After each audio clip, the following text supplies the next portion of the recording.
This is the Action Movie Guys podcast, bringing you action movie reviews from across the decades, plus box office numbers and insight like never before.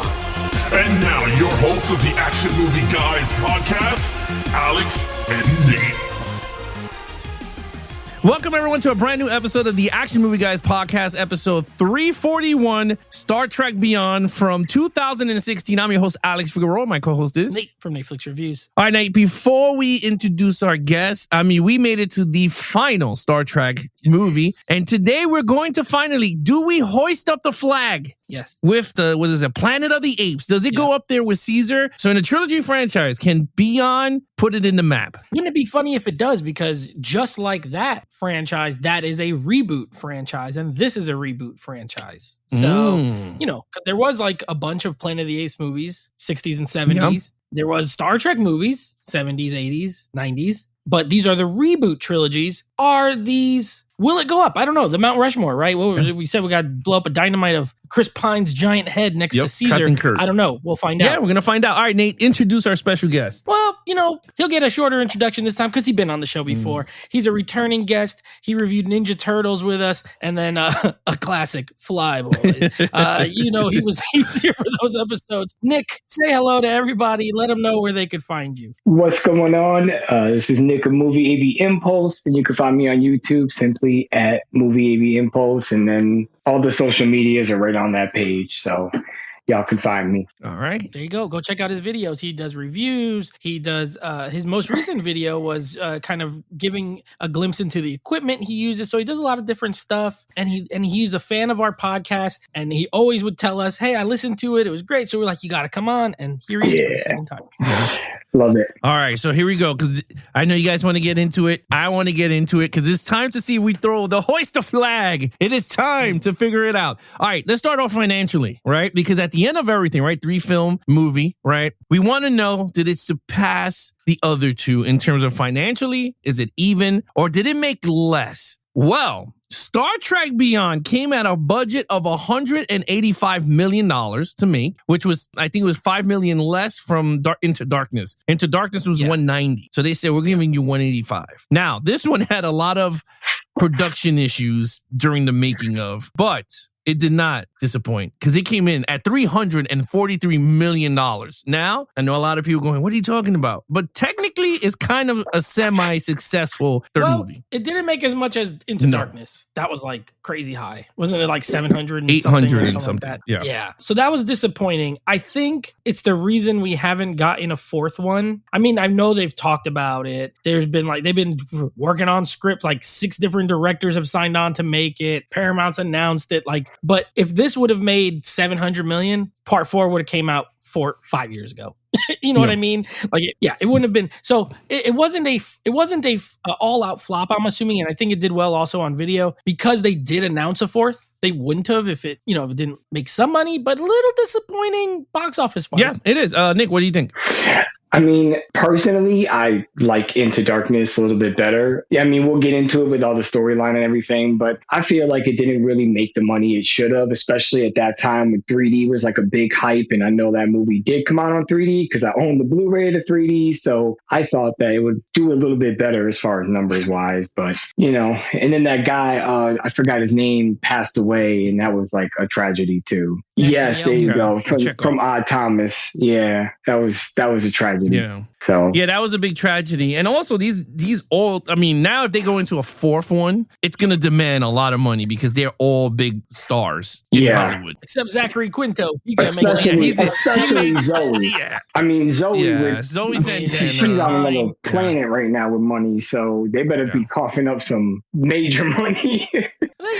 They could give her the money Zachary Quinto's getting on the last guy. Well, he's not even famous Zachary anymore. Quinto's getting American Horror Story money. They're not giving him as much. But in terms of, the only thing I remember listening to and reading was that the holdback was Chris Pine is because he is Captain Kirk. I think he demanded way more money. And that was don't you remember the initial story right after was that they were going to bring back Chris Hemsworth. It was going to be some sort of time travel thing. And Hemsworth and Pine were both going to be in it. And he was going to like interact with his dad and all this kind of stuff. Because at that point now, Hemsworth was Thor. He's a box office draw. Yeah. Pine, this is the fourth one.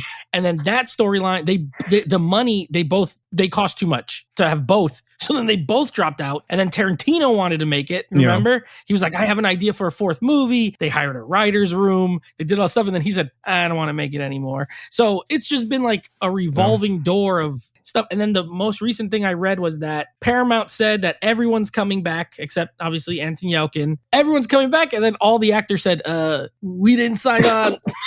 We haven't signed on yet. All of them. So I don't know what's going on. I think the problem there, is, I think it comes down to money. I think that's what it is. Sure. And at this point, and to be really honest with you, it's time to not reboot. It's just time to let it go. Like this. No, they could make it, but you know what? Lower the budget a bit then on everything else. Make it a little small scale. They can't lower that budget. And I'll explain why in a little bit, but they can't lower that budget. They gotta up the ante. They shot themselves in the foot with the special effects in all three of the films. But anyway, let's get right into it. Hey, listen, these TV shows don't cost $200 million to make. They could do it. Well, the TV shows don't have all superstars. Well, what I'm saying is, though, you spend the money on the stars and you dial back in other areas. You can make Star Trek without it being the biggest, most expensive CGI fest. That's all I'm saying. We'll talk about it during the thing. We'll talk about it during the thing. Let's get to the critics and audience. What did they think of the third movie? All right. The third movie, well, critically better. So this actually is 87%, which is 3% higher than Into Darkness. So critics liked this one better. Audiences, not as much, 80%, which is still good, 80%, but it's 9% lower than Into Darkness. So critics, a little bit higher, audiences, a little bit lower. But at the end of the day, this 3 trilogy movies, all 80% is the lowest on any of them. That's very, very good for a sci-fi action franchise. Yeah. I mean, I can't see nothing wrong.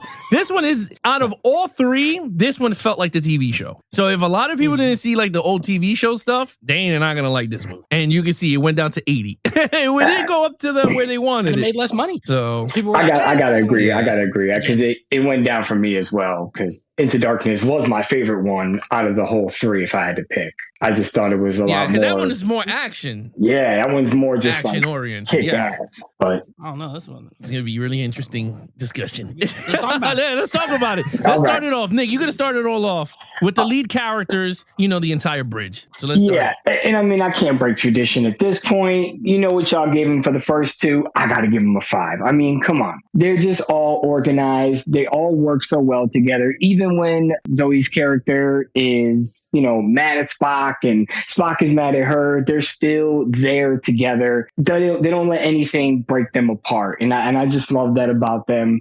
And by the way, for anybody listening, I am not a Star Trek fan. So me criticizing these movies is just me. I grew up with them, with my dad watching everything. I mean, if it was Star Trek, it was on TV. And if it was Star Wars, it was on TV. But I just never really got into like Star Trek like that. So just watching these movies, I got to give them a 5. I love how everybody just, no matter what they're beefing about, they put all that aside for the Enterprise. And you can't take that 5 away. All right. Nate, what you got? Yeah. So we gave we both did, but I specifically gave the leads a 5 in both of the first ones. And in this one, they managed to do something very impressive, Alex and Nick. Let me tell you. That is that 3 movies in, they've continued to add layers to characters, which is what I look for. When we do these franchises, how many times, Alex, have we been like, the first movie, they're a 5, the second movie, they're a 5, the third movie, they're a 4, by the fourth movie, they're a 2. It's like, they're just, there's nothing else there. There's nothing there. And this is the exact opposite. They have continued to add, let's start with Kirk really quick. He now is at a point where he's like, I love the little thing at the beginning where he's talking like Stardate, whatever. He's like, I don't even know what we're doing out here anymore. Like, we're just flying around space. I'm ready to retire. He's posting for a new job. You know what I mean? Like, he's kind of done with it, even though he loves his crew. Spock is like, he's ready to quit. He's like, I got to do other stuff. Like the other Spock is dead. I got to continue this and that. Then him and Uhura are in a fight. But no, not even. They were in a fight in the last movie. Now they've broken up. Even worse. They're now broken up. And then they do a really smart thing where they separate all the characters and they put them in these little groups, which I love. because I love the pairings that they chose. Because Bones and Spock, they're not best friends the way Kirk and Spock are. And matter of fact, like I love the scene where he starts like Bones makes a joke, he starts laughing, he's like, "Oh man, you're going delusional or whatever." Delusional. You're starting to go crazy. I love that. I love that they put Chekhov with Kirk, you know what I mean? Because they don't have a ton of interaction. I love the pairings that they did. And then as far as new characters, like Jayla, awesome character, way better than the girl in that Dr. Marcus, who, by the way, what happened to her? She was part of the crew in the last movie. Gone. A cool new character on top of it, 5 out of 5. I think the one thing all these did amazing is the characters are fantastic. Yeah, well, look, I'm going to continue with the 5 train. I'm on the 5 train.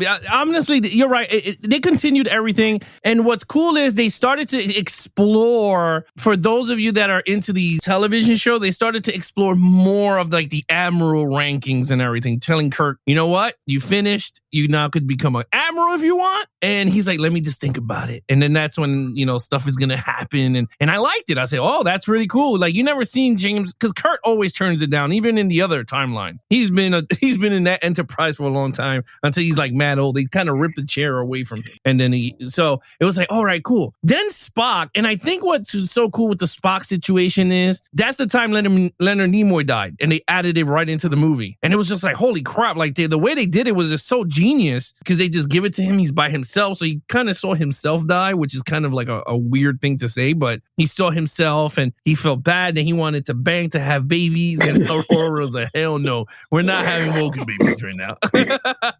and I kind of like that beef. I like Bones. Bones is like in the middle of it. We're not even knowing what the hell's going on with everybody. He's just like the medical doctor. He's best friends with Jim. He knows it's his birthday. Then all of a sudden he's doing an adventure with Spock, which is mad funny throughout. Even the ending when they were like, oh, I know who you could go with. He was like, wait, what? No, I don't want to go. Next time I'm going to let you die. I thought that was mad funny. So yeah. And then the saddest part about the whole thing is watching this movie that the actor that played Chekhov died. Yeah. So at the end when they're all toasting each other, it's like mad sad because it's like the last time they all got together during they gave him the little credit. They dedicated the movie to him at the end. Which was so it's kind of the sad thing. But I think it's weird because Simon Pegg wrote this, and you could tell Scotty had way more to do in this movie.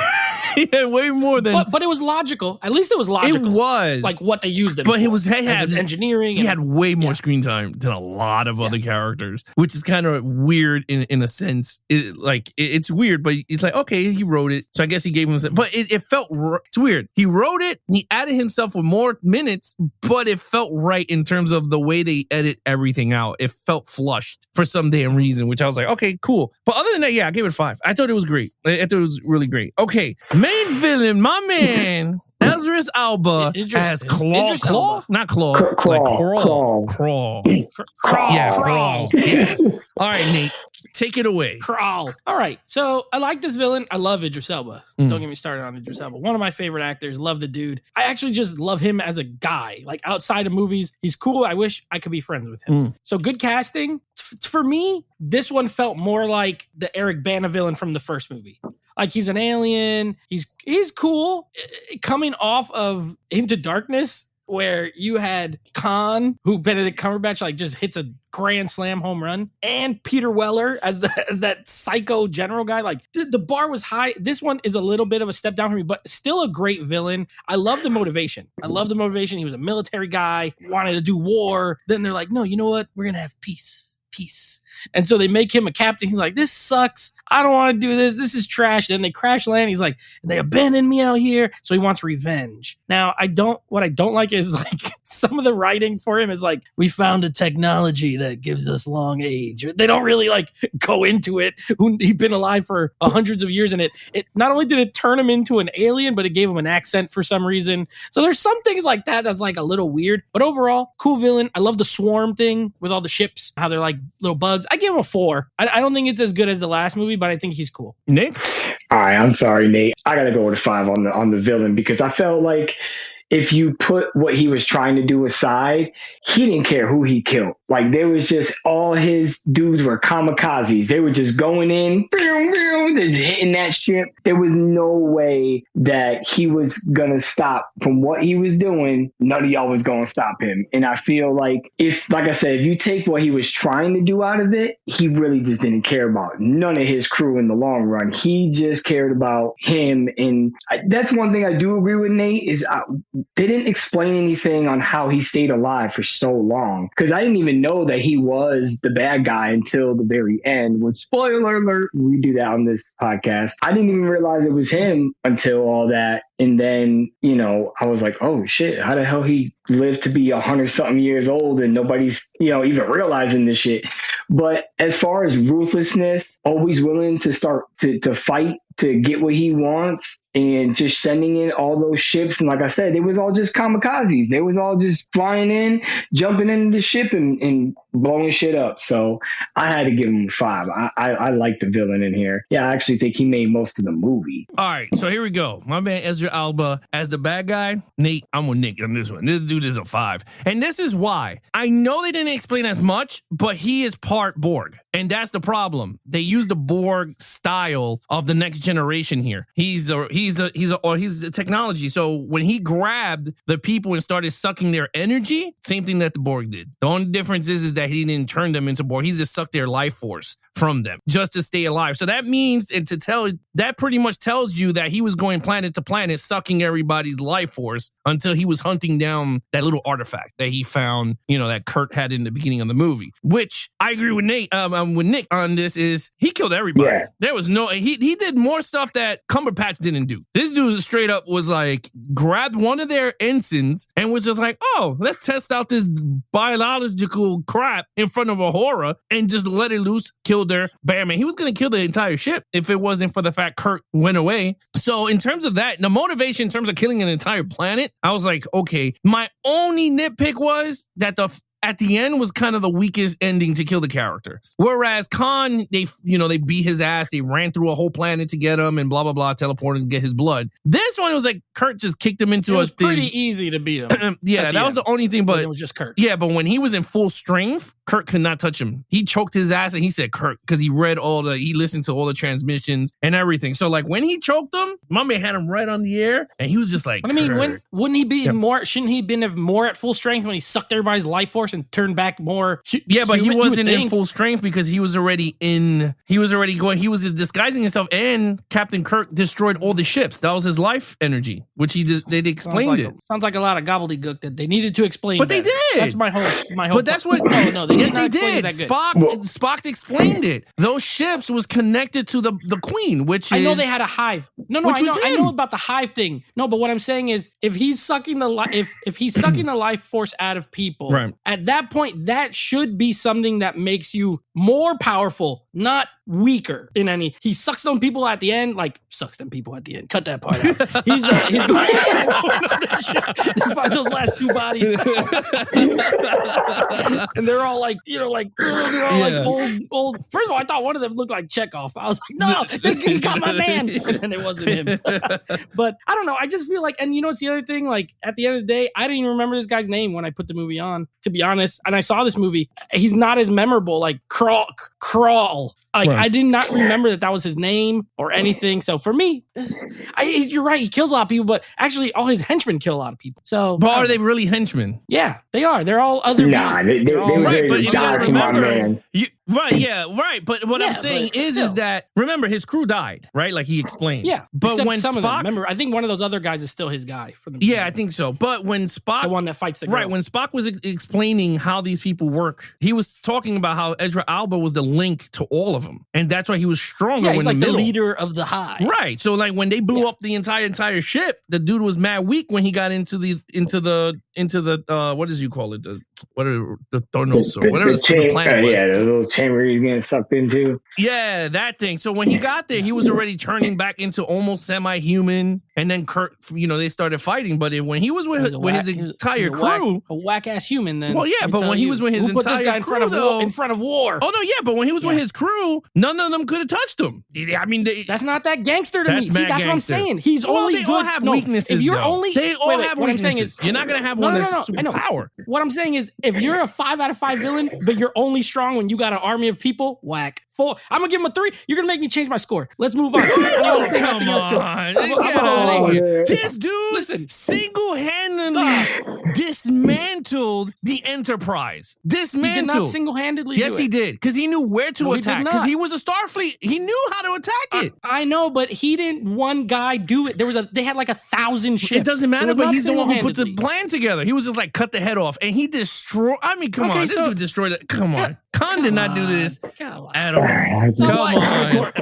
I bet you in 5 years when I ask you their names, you'll remember Khan's and not his. Well, Khan is a character from everywhere. I mean, Krall is a different character. Hey, no excuses. No, all right, we'll wait 5 years from now. He'll only I'm be gonna known write it. because of that one signature scene. That's it. That's the only reason why his name is known. Don't go there, okay? 5.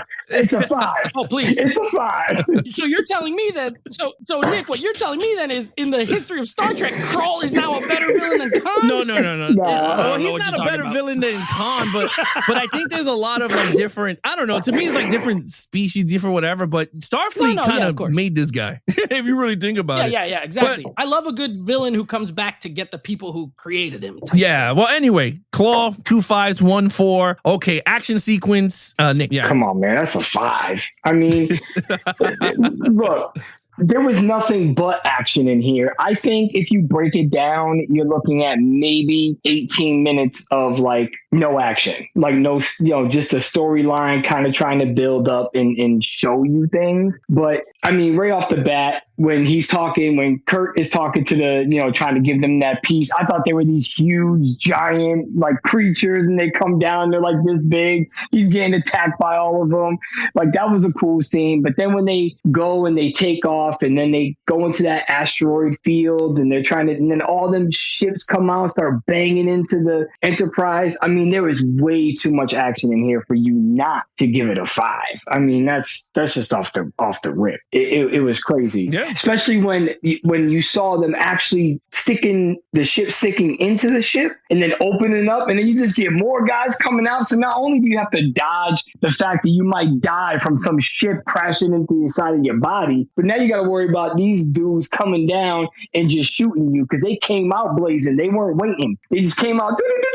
They were done. So I thought the action was a 5 all day. Oh, there you go. Nate, what you got? Yeah. What did we give? I think we gave 5 to the both of them. Yeah, we gave 5 across the board on all of them. Okay.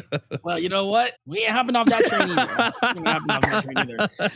Listen, first of all, I think Justin Lin was a great choice to direct this movie, especially at this time. He had done a few Fast and Furious movies, 4, 5, and 6, and the best one, which is Fast 5. So he knows how to shoot action. I have one minor complaint before I go into my praises. Some of the early scenes on the ship were too dark. I watched this in 4K and it looks great, but there's a few scenes and the way he shot it, a little shaky and dark. And I was like, a little shaky cam. But after they get off of that part, and I'm mostly talking about this fight with Spock when he's first getting into the thing and he ends up like crashing down on the planet. That whole thing was a little whatever. Other than that, absolutely great. I love that there's some diversity here. First of all, we get like a martial arts fight, like for the first time, really. I mean, you had the sword fight thing in the first movie, but this one with the girl and that guy, Jayla and Sophia Boutella, she's a dancer, but her martial arts are great.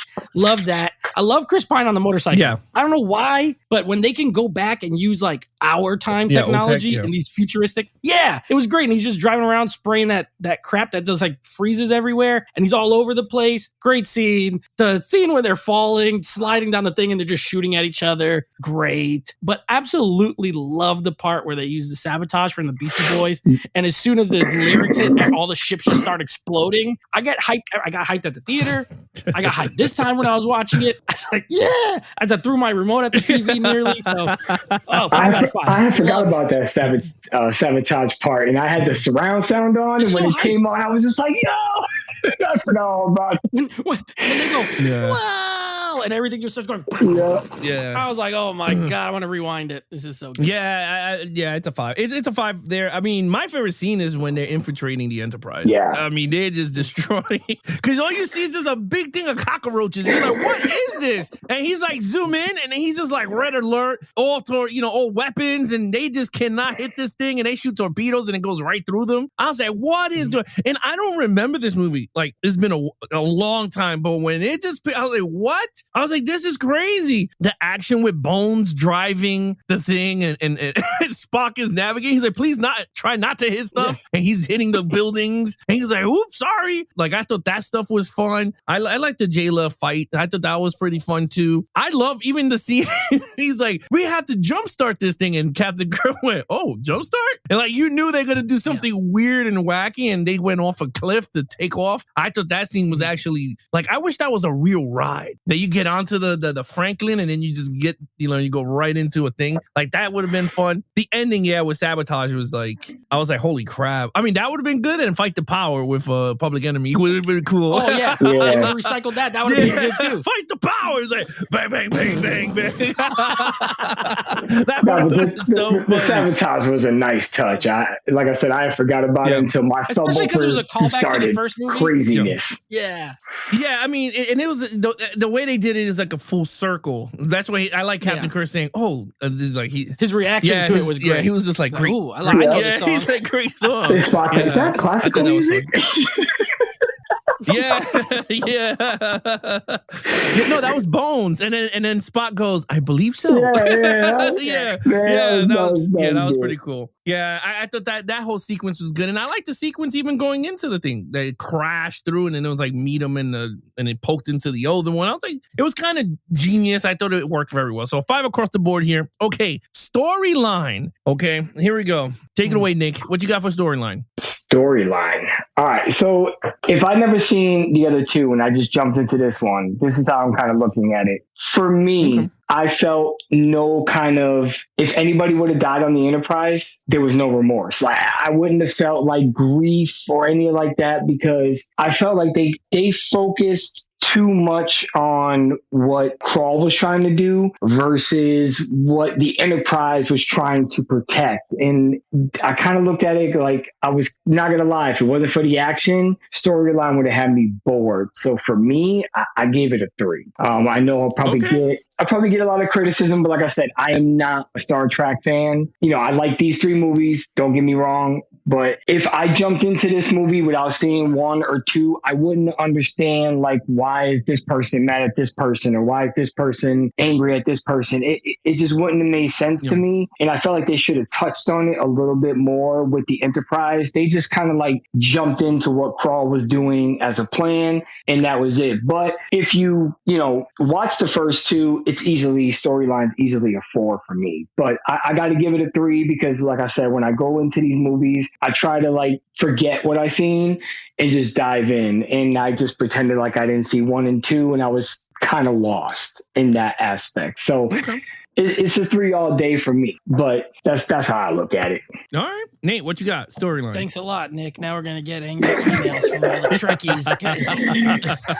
No, don't worry, you're protected, because last episode I said that that Star Trek 2009 was the best Star Trek movie ever. So God. If anything, they'll get mad at me. All right. You know what, Alex? You make a great point. I don't watch the show. Okay, I don't watch. me. I don't watch. I don't watch any show. But I never watched. I haven't seen 1 full episode of the original Star Trek show. What I can say is I have seen all of the original movies, and this one feels most like those movies as far as the story is concerned. And I'm imagining those movies feel like the show. So I agree with your point. You would know more because you do watch the show, or you're a fan of the show. This one feels more. It feels more like a TV, like what I would imagine the Star Trek TV show was. You know what I mean? Coming off of those Abrams movies that they feel a little bigger. This one felt a little smaller in story. I'm not complaining about it because I think it works. And I love I like the little pairing off of the characters, giving them all their little kind of side missions that they got to do to get back together. But yeah, overall, I gave it a 4. Overall, I think it's very good. I don't think it's as like amazing as I still think 2009 is the best overall storyline out of all of them. But this is a very good Star Trek movie. And it reminds me of those those older ones. It feels more old school in that. I mean, I'm guessing Simon Pegg is probably a big fan of the show. Yeah, he might be. Yeah. Well, I gave it a 4. I don't think it's a perfect film. I think it's a great film. In terms of people that enjoy Star Trek, original Star Trek, and even you can even throw in Next Generation because it felt like that too, like the crew bendering and everything. It has that storyline, and I can see it from Nick's point of view. It does feel like that. If you're not a Star Trek fan, these movies are gonna be boring. It's gonna be like, oh man, this is boring. But if you're a fan of the show, you're gonna love it because you got the exploration. He's going to aid somebody, and then that person is like, boom, that's the villain, right? And it would have been dope if it was a Klingon because that's what Klingons would have did, right? You would be like, holy shit, it's a Klingon ship. But they didn't. And I'm like, damn it. With this crew, I wanted to see a Klingon versus this type of crew because I think it would have been so dope. One thing I do like about this movie is how Chris Pine, I don't know what people are going to say. They're going to think I'm crazy. Chris Pine looked like William Shatner. I don't know why, but there's certain scenes that he looked like he did certain look to Spock, and he looked exactly like William Shatner's younger, season 1 of him. I guess is that part in hairdo, because he's older. And it was a little darker. Yeah, it was darker. Right? Yeah, so I was like, damn, they gave him the captain. And you know what? It could also feel too is the suit that they had. It wasn't like the superhero looking shirts that they had for the first 2 movies. This one felt kind of a real Star Trek shirt, but super pressed on ironed, which is it's like military. Yeah, the other ones have that spandex look. Yes, that's what I was talking about. Yeah. This one felt like the TV show. They were wearing their colors in their iron-on looking suits. And I loved it. And it was pretty cool because the suit that they were wearing when they got off the ship, that it was blue with the yellow stripe here. Here you go, I'm going to geek out again. Those are the flight suits from Enterprise, Star Trek Enterprise, with Jonathan Archer. He was the first guy to do the first flying for Star Trek. So that was their flight suits. So if you look that show up, they have those flight suits with the colors on the thing. So it's kind of weird that they did it here. I guess it was an Easter egg for fans that are into the show. But man, I'll tell you, the storyline, I thought it was very well put together. I thought it was really good. Certain things I was just but I mean, the villain was good. He was like a TV show villain, but way better. I mean, more ruthless. But I loved it though. He killed people, sucked their life force. I mean, those ships destroyed everywhere. Loved it. I mean, look, if there's villains that are sucking all over the place, then I'm all right with it. I keep sucking. I'm all right with it. If the movie's good because you're sucking, let's go with it. I'm okay with it. So look, with that, I give it a 4, man. I think this was pretty good. I thought it was pretty good for a third movie. It's kind of rare that you get a super duper dope villain in the third movie. Besides Die Hard with a Vengeance. A 4 for he's great. But also that was easy because they just made it the brother of the villain from the first movie. So that was here though, to get a 4 on story even for us on a third movie is pretty good. Yeah. Besides freaking War for the Planet of the Apes, you're right. I mean, this is shaping up for very good third movie. It could be. All right. Overall, we'll see. Overall, Nate, take it away. Overall, what are you going to close it out with? I think this movie's really, really good. I think this is a really, really good movie. I do think it leans more action than story as compared to the first 2. And even though we gave the action in the first 2 a 5, it's mostly for execution, whereas here it's execution, but there's just a lot. Nick made a very good point. There's about, it feels like 20 minutes of talking, and the 2 hours and 10 minutes is action. The rest of it's action. So I do agree. However, this is an action podcast, so that works for us. I mean, I love action, so I was cool with it. I think it's a very good movie. I think it's a little bittersweet because, the whole thing with Anton Yelchin, I liked him. I like him in a lot of other movies more than Star Trek, where he gets a bigger role, but it's kind of bittersweet seeing him, like you said, even at the end when they're at the party and everything. That kind of sucks. I love the scene also early where Spock finds the other Spock's little thing and it has the cast from the original one. Yeah. The picture with all the original people, that was pretty cool. A lot of nods, a lot of cool nods to the previous movies. I actually hate the opening scene of this movie. This is the only thing I hate about it. Really? That's funny. I don't like those little goblin thing. Yeah, it's stupid. I like the opening of the last movie. Yeah. So to each their own. I don't like it. I like these little goobers. And then they're, whatever. And I get it. It's just there for a plot. I don't like MacGuffin. We've talked about this, Alex. I don't like MacGuffin movies. There's an item. You got to get this item. And they have the, okay, whatever. So other than that, though, a great movie, great characters, fun time. I give it a 4. I think it's very good. All right, Nick. What are you closing out with? Your overall. So overall, I have to give it a 4. A lot of things I agree with Nate, except for the opening. I love the opening. I thought that was, I mean, just the surround sound when you're hearing that voice in the back speakers, and then you just realize it's this little tiny, these little tiny creatures jumping all over him, and he's trying to get out. I thought that was hilarious. And they're chasing him on the ship. But as far as like an action movie, this is grab some popcorn, pretzels, cheese dip, whatever you got to grab, and a soda, and just enjoy yourself. Me, like I said, not being fan of Star Trek, not that I wouldn't watch them, just I grew up just looking at it on TV all the damn time, that it never really drawed my attention. So, I would watch this at any given time if I just wanted some action, thoughtless action. And that's just kind of the way I look at this one. Into Darkness was totally different for me. I actually really love that one. But this one, you just 4 overall, throw it in, popcorn, soda, Netflix, and chill. Especially in the 3D. I really miss it because I have the 3D Blu-ray and I really miss watching that movie in 3D, so that's another thing. The 3D on that movie was so awesome with all the ships. I mean, the ships would fly right by your face and you just got everything. So even watching it now, it wasn't the same thrill as it was in 3D, but the action is there. So let's go with that overall 4. Have you seen the original movies? The older movies? When I was a kid, dude, my dad recorded. I mean, if you touched that VCR when you got home and my dad realized you touched that VCR, that was it. He was getting your ass whooped because he recorded every single movie, anything to do with Star Trek. He was on it. And, I think that's part of the reason why I just never really got into it, because I was just like, this is so boring to me. You always got slapped. Nick always got slapped. Well, that's why I hate coffee.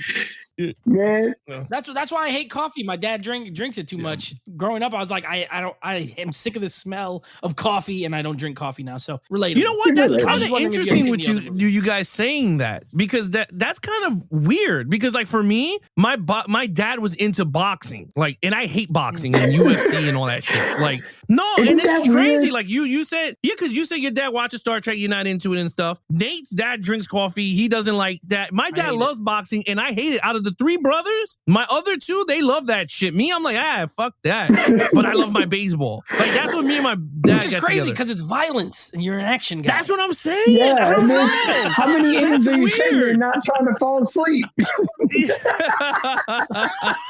it's so like, it's very weird that you said that, but it's like thinking about it, it's kind of weird. Like, there's always one thing, because me, I got a lot of stuff I do like from it, but there's always one thing that's like, they like it too much, then now I don't. Yeah, that's crazy. When I get older. That's so nuts. And I'm not thinking about it with us 3. That's crazy. That's really nuts. All right, look, overall, I'm going to say it for all my Trekkies out there. I'm giving this a 5. For all the Star Trek fans out there, if you're a diehard Star Trek fan, this blends the line of story and action. If you're into that stuff. For me, I looked at the storyline as a TV show. I saw it, and then the action kicked in. I loved it because it's best of both worlds for me. The cast is amazing still. The special effects still look like the J.J. Abrams effects. The only thing they changed, and I freaking loved it, was the warp. When it went and bended, it went, and then you saw it like gliding through all that shit. I loved it. I don't know what the hell it was. I was like, what did they do different here? It was, I guess, his version of warp, where J.J. Abrams, it was still dope, his version of warp, but I kind of liked it. They both blended both together. So I liked it. The only thing, if we had nitpicks, I still did not like the bridge. It still looked like the Apple store. Like, it looked too new for me. I'm like, what? And the thing is, like, even my wife said it at the end. She goes, how many ships did Chris Pine break? I was like, this dude broke so many freaking, he broke. Did you like the bridge on the old ship, the one that they found? Yes, because it was vintage. And it was green and black. Because I like the green. Like, it reminds me of Aliens with the green text. Is like. So I don't know. I like the old vintage stuff. Like the newer tech, I'm like, they still gave it the new Apple, like high tech looking clean. I don't like the clean looks. But yeah, anyway, other than that, I gave it a 5. Okay. Total points, Nick. So my overall score is 22. Again, just a great action movie. And even not being a Star Trek fan, I recommend people to watch it all the time if they ask me, because I, like you, Alex, I met a lot of Star Trek fans that were like, I hate J.J. Abrams for what he did to Star Trek. And I'm like, I love that shit. But I'd be quiet because I'm like, I don't want to be the guy getting yelled at, because that's how I feel about like Ninja Turtles. When somebody tells me, oh, Nickelodeon Ninja Turtles is better, I look at them like they got 4 heads. And, you know, so I'm just like, yo, get out of here, son. You know, so just as an overall, like, fun movie, man, you can't deny this one. You're right. The colors on my Sony TV, when they were warping and the way it was looking, I was like, oh shit. Like, it was a whole different level. The last time I seen this movie was on a 1080p LG TV and it was a 3D TV. Yeah. So, I mean, you know, and if you guys know with 3D, it splits it. So I was really watching it at like 540, 560. 70. So that was like the last time. So when I seen all them colors go, I was like, oh shit, this is cool. But yeah, it's all around fun, man. You gotta watch it. All right, Nate, what you got? Total points. Well, thank you, Nick. Thank you for writing down your total points. It's much appreciated from management. So, you know, yeah, and I don't care if the Trekkies come after me for the J.J. Abrams thing. That movie's still better than the old ones. I don't care. 22 as well. I have a 22 out of a 25. Enjoy this movie. Like the callbacks. Oh, by the way, cool Easter egg. Trekkies. The little green hand reference. Like, what the heck is that? When Scotty makes a joke about what happened to the ship, he's like, it might have been taken out from a green hand from space. And I was like, I don't know what that is, but it sounds like a reference. So I Googled it. It's a TV episode, right? Where it grabs the ship. It was the second episode of the second season of the original Star Trek that a big giant green hand of Apollo or something. And then in the end credits of this movie, about halfway through, you see the green hand in this. So it was a nice little, they put a little Easter egg in there. That was pretty cool. 22. Enjoy it. Yeah, look, I'm going to keep it live for our Trekkies. 24 out of a 25. Now, we are going to stamp it. The best trilogy franchises going up there with the Planet of the Apes franchise trilogy. It is now getting hoisted on the Mount Rushmore of franchises trilogy. I got to say, dude. Here at the AMG podcast, it's now the second member, because we've only done two good trilogies so far. Yeah, no, and honestly, I'm going to be honest with you guys. I finished this. I wanted to go back and watch the first one. I did too. And continue watching them again. Yeah, I wanted to go back and see it. And one thing, Nick, I got to say is, once you go OLED, watching these damn movies with the colors popping, you never want to go back. Listen, I totally get it, but my X90Ls are just, it just must be the Sony magic. I don't know what it is, because I don't even have that live color shit on, but man, when them colors are waving, I was like, damn, that was a big difference from that 1080p. I think we actually have 3 trilogies up there, because we just did the original Star Wars trilogies, and those were also the Star Wars trilogy. Oh, yeah, that was a bang. So right the now, original was a bang. OG trilogy, the Planet of the Apes, and the Star Trek reboot on the Mount Rushmore. Now, of course, just so you guys listening at home, the track, Mount Rushmore only has 4 slots. Ooh. So let me tell you some trilogies we got coming up that we have not done yet. Lord of the Rings. Lord of the Rings. Okay. Thank you guys for not having me on the show for Lord of the Rings. We got Lord of the Rings coming up. I'm just trying to think iconic. We have the Christopher Nolan Batman trilogy that we have not done.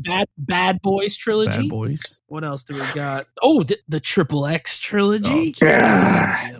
I mean, I'll be on the show for that, but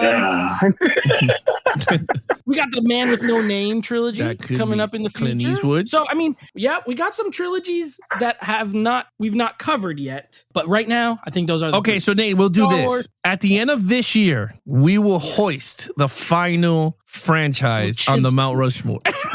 Yeah, we pretty much will, because we're doing a lot of these this year. So we will hoist the final franchise, and then we'll put it up and see if you guys agree or disagree. You got to make a graphic of these heads of one of the actors in the rocks. I'll put the Kurt Caesar's face. Caesar, you're gonna be the only monkey up there, and Yoda's face on the. And you gotta put Kurt. You gotta put Kurt. I know everybody loves Spock, but you gotta put Kirk up there. As of right now, it will be Kirk, Yoda, and Caesar. Yes. All right, Nate, what's coming up next on the podcast? All right, so next episode, we got a movie now.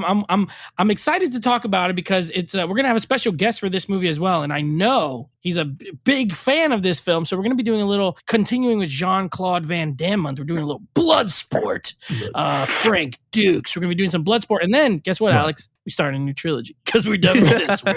So next up is a big one. Yeah. Speaking of many hours, I hope you're ready because we are doing the Lord of the Rings trilogy Extended. coming up next. So we will do Good luck, Alex. Fellowship of the Ring. A regular movie's 4 hours for Alex. Yeah. So the extended version will be 8 Oh, hours. Oh my God. for I Alex. can't. I give you a lot Bloodsport of was the credit. extended cut. You watch a 2.5 hour cut of Yeah, I Bloodsport. did. So anyway, Bloodsport coming up next, and then Lord of the Rings starting next week will be our new franchise. When we have a special guest, but I'll announce him next episode. All right, cool. Nick, thank you so much for sitting down on this episode. Let everyone know where they can find you. You can find me on YouTube on Movie AV Impulse, and to make it easy, all the links will be right in there. Much love to you guys. Thank you very much for having me on the show again. Have a ton of fun, and I don't know how anybody else does it, but for this podcast, I let a couple episodes build up, and I just binge listen because I can't binge watch. So I binge listen, and it's just a great time every time. So y'all keep up the good work, man. All right, thank you. Appreciate it. All right, guys, you guys want to follow us in our social media accounts, please follow Nate over on Instagram at Netflix Reviews. Check out the podcast with him and his friends called Netflix Movie Reviews every other Monday when we're not live on that Sunday. Nate is live on Netflix Reviews with his friends from his former podcast mates. They get together that Monday at 9 p.m. Eastern over on Instagram at Netflix Reviews. Action Movie Guys, we're on Instagram at Geeks and Flicks. We have an official website, www.geeksandflicks.com, where you can listen to all the podcasts there. And now, Action Movie Guys podcast is on YouTube Music, so you can listen to all episodes on YouTube Music. If you guys are subscribed to YouTube Music, we are there now, all 340 episodes plus. We are there, of course, and then you can listen to it right off the website too, the actual youtube.com/@Action Movie Guys. We have an actual YouTube channel. You guys can listen to it there. So you have your choices there for you YouTubers. We might bring some videos there. I'm deciding on trying to figure out what to do for the Action Movie Guys podcast, but we might have some exclusive content for that channel specifically. Well, other than that, I'm your host, Ash Figueroa. My co-host is Nate from Netflix. And again, thank you, Nick, for joining us. Thank you. Be awesome to each other and geek out.